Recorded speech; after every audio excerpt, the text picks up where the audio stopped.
Hello students. Now I would like to explain about an introduction of poultry. In the previous class I explained about the concept of animal husbandry. Then the introduction of poultry farming is the part of animal husbandry. తెలుగులో కోళ్ల పెంపకం అంటాం. Poultry అంటే poultry farm అంటే కోళ్లను పెంచే విధానం. So rearing of domestic as well as wild birds by the scientific or non scientific manner for the purpose of meat and eggs. అసలు ముఖ్యంగా పౌల్ట్రీ అంటే ఏంటంటే శాస్త్రీయ లేదా అశాస్త్రీయ పద్ధతుల ద్వారా మనకి మన ప్రాంతాల్లో లభించేటువంటి కోళ్ళు లేదంటే వన్యంగా అడవుల్లోనూ కొండల్లోనూ కనిపించేటువంటి కొన్ని రకాల పక్షులను తీసుకొచ్చి పెంచే విధానాన్ని ఎందుకోసం పెంచారంటే మాంసము మరియు గుడ్లు గురించి పెంచుతాం. అలా పెంచే విధానాన్ని అంటారు సాధారణంగా పౌల్ట్రీ అంటాం. ఇప్పుడు ఈ క్లాస్లో the basic knowledge of poultry గురించి మనం క్లియర్గా తెలుసుకుందాం. Let us discuss about the basic knowledge of poultry and poultry farming. Next అంటే డెఫినేషన్ ఆల్రెడీ మనం చూసాము. The rearing of birds for the purpose of eggs and meet is known as poultry. The poultry science కూడా same అదే offer చేస్తుంది. Poultry science కూడా ఏంటంటే ఇది poultry science is a branch of animal husbandry which is relevant to the zoology. అంటే అన్ని రకాల పక్షులు కాదు, ఏ పక్షులైతే మనకి ఎకనామికల్గా కమర్షియల్గా సిగ్నిఫికెంట్గా ఉంటున్నాయో అంటే which birds are economically and commercially significant for the purpose of food and food products which are concerned to the rearing of birds or animals. కాబట్టి ఏ జంతువు ఏ పక్షులు అయితే సాధారణంగా మనకి ఆహార ఉత్పత్తుల పరంగా విలువైనటువంటి లక్షణాలు కూడి ఉన్నాయి వాటిని మాత్రం మనం ఇక్కడ పెంచడం జరుగుతుంటుంది. కాబట్టి వాటిని ఎగ్జాంపుల్గా తీసుకుంటూ పోతాం. నెక్స్ట్ ఏంటంటే ornithology. The study of birds is known as ornithology. The study of birds is known as ornithology. అంటే పక్షుల గురించి అధ్యయనం చేయటాన్ని మనం సాధారణంగా ఆర్నిథాలజీ అంటాం. ఆర్నిథాలజీ ద్వారా క్లాసిఫికేషన్ ఆఫ్ బర్డ్స్ పక్షుల యొక్క వర్గీకరణ గురించి, అందులోనూ ఎకనామికల్ వాల్యూస్ ఉండేటువంటి బర్డ్స్, కమర్షియల్ వాల్యూస్ ఉండే బర్డ్స్, ఆ బర్డ్స్లో ఉండేటువంటి ఫిజియోలాజికల్ ఆస్పెక్ట్స్, ఎనాటామికల్ ఆస్పెక్ట్స్ కోసం క్లియర్గా తెలుసుకుంటాం.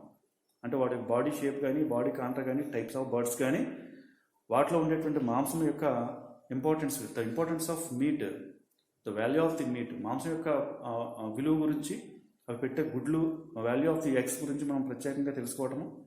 ముఖ్యంగా కేటగరైజ్ చేయడం, ఏవైతే మనకి యూస్ఫుల్గా ఉంటే ఆ బర్డ్స్ని కేటగరైజ్ చేసి మనము ప్రత్యేకంగా అధ్యయనం చేయడం అనేటువంటి ఆర్నిథాలజీ అంటాం. అంటే ఆర్నిథాలజీ ద్వారా బర్డ్స్ యొక్క ఆరిజిన్ గురించి, అంటే పక్షుల యొక్క పుట్టుక గురించి, వాటి యొక్క క్లాసిఫికేషన్ వర్గీకరణ అంటే కేటగిరీస్ గురించి, వాటిలో ఉన్నటువంటి ఎకనామికల్ ఇంపార్టెన్స్ గురించి కూడా మనం క్లియర్గా దాని ద్వారా తెలుసు. అంచేత poultry is depending upon ornithology. Ornithology offers the scientific knowledge for the poultry. అంటే ఆర్నిథాలజీ ద్వారా కోళ్ల పెంపకానికి కావాల్సినటువంటి పరిజ్ఞానం అనేటువంటిది వాటి ద్వారా మనకి లభిస్తూ ఉంటుంది. ఆర్నిథాలజీలో చికెన్స్ కూడా ఉంటాయి, అంటే కోళ్ళు కూడా ఉంటాయి. కాబట్టి కోడి యొక్క ఎనాటమీ, కోడి యొక్క ఫిజియాలజీ, దాని యొక్క హిస్టరీ కోసం కూడా క్లియర్గా మనం ఇందులో తెలుసు. దాని యొక్క బ్రీడింగ్ స్టేటస్ ఏంటి, ఎట్లా ఉంటుంది అని కూడా ఆర్నిథాలజీలో మనం క్లియర్గా తెలుసుకుంటాము. అంచేత ఆర్నిథాలజీ అనేది చాలా ఇంపార్టెంట్ బ్రాంచ్. అంచేత the study of birds is known as ornithology. అయితే పౌల్ట్రీ సైన్స్ ఆల్రెడీ ఇంతకుముందు చెప్పాం. పౌల్ట్రీ సైన్స్ అంటే కేవలం ఏంటంటే బర్డ్స్ ఏ రకంగా how to rearing the birds ఉంటాం, అంటే పక్షులను ఏ రకంగా పెంచాలనేటువంటి విషయాన్ని శాస్త్రీయ పరిజ్ఞానం ద్వారా, సైంటిఫిక్ నాలెడ్జ్ ద్వారా మనం అప్లై చేసుకోవడానికి ఉంటాడు సాధారణంగా పౌల్ట్రీ సైన్స్ అని మనం పిలుస్తూ ఉంటాం. పౌల్ట్రీ సైన్స్ ద్వారా సైంటిఫిక్ నాలెడ్జ్ని, సైంటిఫిక్ ప్రొసీజర్ని దృష్టిలో పెట్టుకుని దాని ద్వారా చికెన్స్ ఏ రకంగా పెంచాలి, అంటే కోల్డ్ని ఏ రకంగా అభివృద్ధి చేయాలి, బ్రీడింగ్ ఏ రకంగా వాటిని ఇంప్రూవ్మెంట్ చేయాలి, బ్రూడింగ్ అంటే ఏంటి, బ్రీడింగ్ అంటే ఏంటి, హ్యాచింగ్ అంటే ఏంటి, ఇవన్నీ కూడా సాధారణంగా పౌల్ట్రీ సైన్స్లో క్లియర్గా మనము తెలుసుకుంటాము. అంటే ఇక్కడ ఆ రకంగా శాస్త్రీయపరంగా కోళ్ల పెంపకాన్ని అభివృద్ధి చేసే ప్రత్యేకమైన శాఖ ఏంటంటే పౌల్ట్రీ సైన్స్ అంటాం.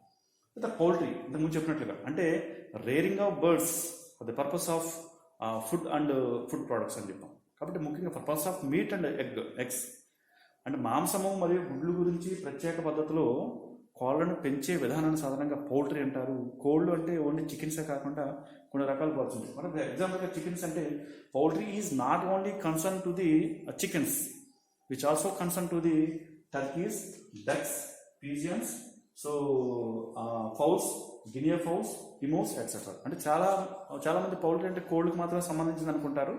ఈ కోళ్ళు మాత్రమే కాకుండా కొన్ని గిండి కోళ్ళు, నిప్పు కోళ్ళు, అగ్గి కోళ్ళు అంటాం కదా, అవి టర్కీ కోళ్ళు, ఇము పక్షులు, కొన్ని కౌజు పిట్టలు, ఇవన్నీ కూడా ప్రత్యేకమైన పద్ధతులు మనం పెంచే అంతా కూడా పౌల్ట్రీకి సంబంధించింది. అంటే పౌల్ట్రీ గురించి చెప్పాలంటే పౌల్ట్రీ యాక్చువల్గా బ్రాంచ్ ఆఫ్ వెటర్నరీ సైన్స్. కాబట్టి ఈ పౌల్ట్రీ ద్వారా మనకి చికెన్సే కాకుండా ఇంకా మిగతా రకాల బర్డ్స్ని కూడా మనము పెంచడం జరుగుతుంది. వాటిలో డక్స్ ఉన్నాయి, టర్కీస్ ఉంటాయి, పీజియన్స్ ఉంటాయి, అంటే పావురాలు ఉంటాయి, టర్కీ కోళ్ళు ఉంటాయి, నిప్పు కోళ్ళు ఉంటాయి, ఇము పక్షులు కూడా పెంచుతారు. వాటిలో వచ్చే ఆయిల్ చాలా మెడిసినల్ వాల్యూ కలిగి ఉండేటువంటిది. అలాగే కౌజు పిట్టలు అంటాం, వాటిని ఎడిబుల్ పర్పస్ చాలామంది తీసుకుని వాటి గుడ్లు కూడా చాలా వాల్యూగా ఉంటాయి. అందులో మంచి ప్రోటీన్స్ ఉంటాయి. యాక్చువల్గా ఇది పౌల్ట్రీ అంటే ఓన్లీ చికెన్స్కి మాత్రమే సంబంధించింది కాదు, మిగతా కొన్ని రకాల బర్డ్స్ని పెంచడం కూడా వీటిలో జరుగుతుందని క్లియర్గా మనము తెలుసుకోవచ్చు. తర్వాత నెక్స్ట్ ఏంటంటే ఇక్కడ చికెన్స్ తీసుకున్నాం, ముఖ్యంగా కోల్డ్ అంటాం. ఇప్పుడు మొత్తం పౌల్ట్రీలో 90% of the poultry so is relevant to the chickens. అంటే 90% పౌల్ట్రీ అనేటువంటిది కోళ్ళకు సంబంధించినది. ప్రపంచవ్యాప్తంగా ఇప్పుడు ఇందాక చెప్పిన మిగతా రకాల పక్షుల కన్నా కోళ్ళు సంబంధించిన ప్రోడక్ట్స్ ఎక్కువగా ఆహారంగా తీసుకుంటారు కాబట్టి పౌల్ట్రీకి చాలా వాల్యూ ఉంటుంది ఇక్కడ. ఓకే, కాబట్టి ఇక్కడ పౌల్ట్రీ ద్వారా మనం పొందేటువంటి to obtain meat and eggs. The purpose of the poultry is to obtain so meat and eggs. అంటే ఇక్కడ ముఖ్యంగా మాంసము మరియు గుడ్లు పొందడం కోసం ఈ పౌల్ట్రీని మనం అభివృద్ధి చేస్తూ ఉంటాము. కాబట్టి ఈ పౌల్ట్రీ ద్వారా మనం వచ్చే ప్రోడక్ట్స్ ఏంటంటే మాంసము మరియు గుడ్లు, అంటే మీట్ అండ్ ఎగ్స్ అనమాట. కాబట్టి ఈ రెండు రకాల ప్రోడక్ట్స్ కోసం మాత్రం మనం పౌల్ట్రీని ఇంప్రూవ్ చేయడం జరుగుతూ ఉంటుంది.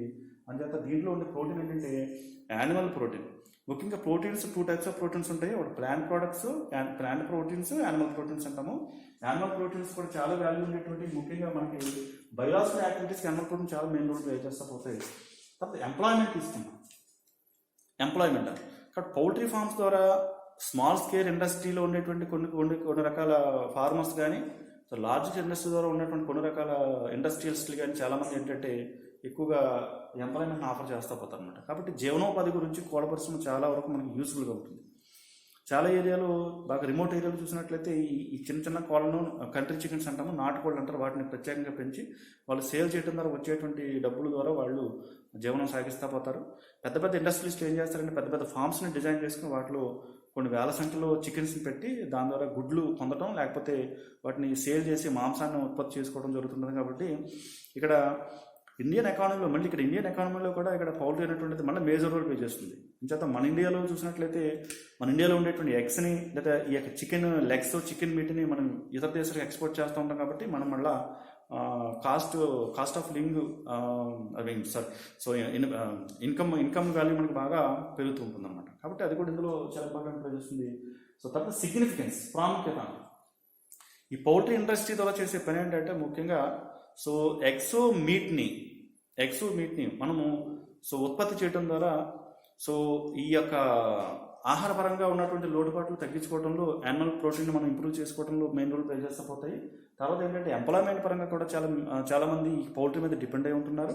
తర్వాత ఏంటంటే సో చాలామంది ఈ రిమోట్ ఏరియాస్లో చాలామంది పూర్ పీపుల్ కూడా ముఖ్యంగా కోళ్ళు ఒక అట్లీస్ట్ 20 చికెన్స్ కనుక వాళ్ళకు పెంచుకున్నట్లయితే వాళ్ళకి జీవనోపాధి జరుగుతుంటుంది. కాబట్టి ముఖ్యంగా అది సిగ్నిఫికెంట్ వాల్యూ ప్లే చేస్తూ ఉంటుంది. అంటే ఇక్కడ మీటు ఎగ్సే కాకుండా ఎంప్లాయ్మెంట్ పరంగా కూడా మనకి ఇంకోటి ఏంటంటే ముఖ్యంగా ఎగ్స్లో ఉండేటువంటి యోక్ నుంచి కొన్ని రకాల మెడిసిన్స్ తయారు చేస్తూ ఉంటాం, కొన్ని రకాల బేకరీ ఐటమ్స్ తయారు చేస్తూ ఉంటాం. ఇది కమర్షియల్ వాల్యూ అంటాం, నేను ఎకనామికల్ వాల్యూ కూడా వస్తుంది. కాబట్టి ఇక్కడ ఎకనామికల్ వాల్యూలోను కమర్షియల్ వాల్యూలో కూడా ముఖ్యంగా చికెన్స్ ఏం చేస్తూ ఉంటాయంటే చికెన్ యొక్క ప్రోడక్ట్స్ మనకి సో చాలా యూస్ఫుల్గా ఉంటున్నాయని చెప్పడం కోసం. తర్వాత ముఖ్యంగా చికెన్స్ 2 రకాలుగా తీసుకుంటాము. అవి ఏంటంటే ఒకటేమో లేయర్స్ అండ్ బ్రాయిలర్స్. అంటే పౌల్ట్రీలో మెయిన్ ఉండేవి లేయర్స్ అండ్ బ్రాయిలర్స్ అంటాం. ఇక్కడ egg purpose chickens and meet purpose chickens అంటాం. అంటే గుడ్లు కోసం మాత్రం పెంచబడుతున్న కోళ్ళు, రెండోది ఏంటంటే మాంసం కొరకు పెంచబడుతున్న కోళ్ళు అంటాం. అందుచేత ఇక్కడ విషయం గమనించాలి, ఇక్కడ లేయర్స్ అని కూడా ఏం చేస్తాయంటే ఎగ్స్ని లే చేస్తాయి.